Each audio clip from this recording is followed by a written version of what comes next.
ஹஸ்ரத் இப்னு Abbas ரலியல்லாஹு அன்ஹு அவர்கள் அறிவிக்கின்றார்கள், முஸ்லிம் ஒருவருக்கு 2 பெண் மக்கள் இருந்து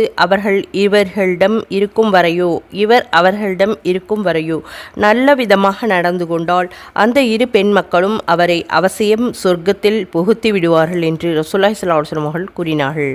நூல் இப்னு ஹிப்பான். எவர்கள் 2 பெண் மக்களை வளர்த்து பரிபாலனம் செய்து வந்தார்களோ அவர்களும் நானும் ஒன்றாக இந்த 2 விரல்களைப் போன்று சொர்க்கத்தில் புகுவோம் என்று கூறிய ரசூலுல்லாஹி ஸல்லல்லாஹு அலைஹி வஸல்லம் அவர்கள் தனது 2 விரல்களையும் சுட்டிக்காட்டினார்கள் என்று ஹஸரத் அனஸ் ரலியல்லாஹு அன்ஹு அவர்கள் அறிவிக்கின்றார்கள். ஒரு தந்தை தன் பிள்ளைகளுக்கு நல்ல கல்வியையும் நல்ல ஒழுக்கத்தையும் விட சிறந்த எந்த அன்பளிப்பையும் கொடுத்துவிட முடியாது என்று ரசூலுல்லாஹி ஸல்லல்லாஹு அலைஹி வஸல்லம் அவர்கள் கூறியிருக்கின்றார்கள்.